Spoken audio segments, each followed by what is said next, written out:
Destin's comments on the attempted assassination of Donald Trump, while being obvious rage bait, points to what I believe to be the flaw in Destin's moral theory.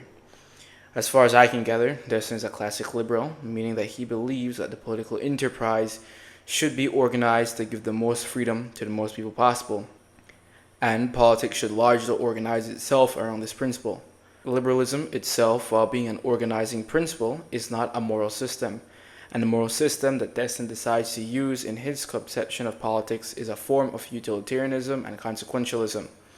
So, if an action is going to lead to a good outcome that benefits a large majority of people, Destin would believe that this is the right action to take, with the caveat that he only cares about political and moral decisions in his part of the world, but he does also believe that certain actions are just intrinsically or ontologically evil, like rape or murder.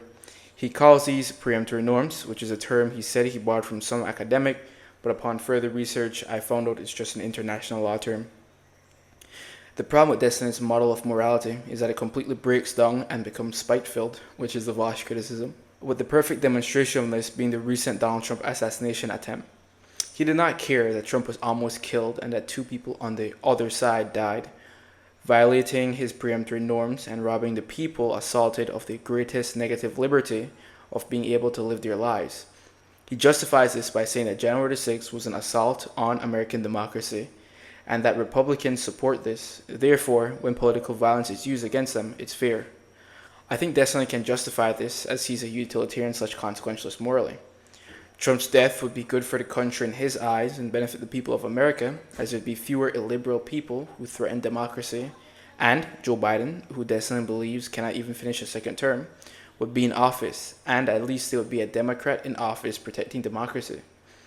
Destin's morality at this point easily shades off into pure power politics, where it seems to me that he can justify any action by saying that it's for the good of American liberal democracy, in turn making democracy and liberalism not governing principles but the highest good.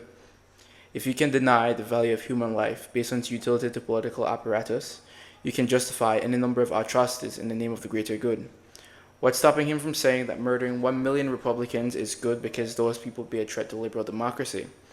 He is willing to violate his own norms, as he has shown via having no sympathies or qualms over the attempted assassination and the two deaths, and he can just say that anything is for the greater good.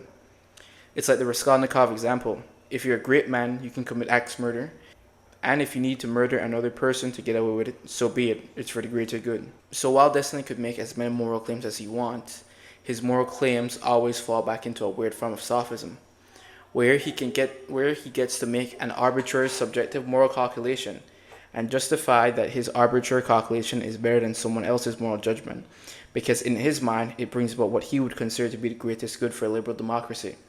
He could use these words interchangeably ad infinitum without having to justify any of his moral claims beyond this is bad for democracy, or we know that this is bad, which is his preemptive norm argument.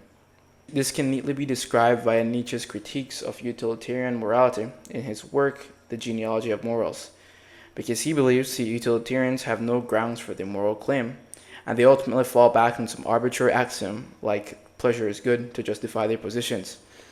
In doing this, Nietzsche says that utilitarians can't justify that this hypothesis is the correct one, and that therefore their moral system is completely arbitrary and without foundation. However, Destin's position is not uniquely challenged by this problem, as all worldviews have to start axiomatically from some foundation which has to be taken on faith without any other criterion measuring it. If you believe that rationality is the most useful metric to make moral judgments that we have, can you validly prove that rationality is the best criterion to use without using rationality? This is the problem posed by Soren Kierkegaard, and it is the problem that Destin's moral and political theory can never begin to approach or even speak a word to. So ultimately, Destin gives us no intelligible language with which we can speak about the domain of morality without having to pass over it in silence. But he would like to make it seem to the audience that he can discuss his moral views and make strong, universal moral judgments and claims without any sort of justification beyond his subjective taste.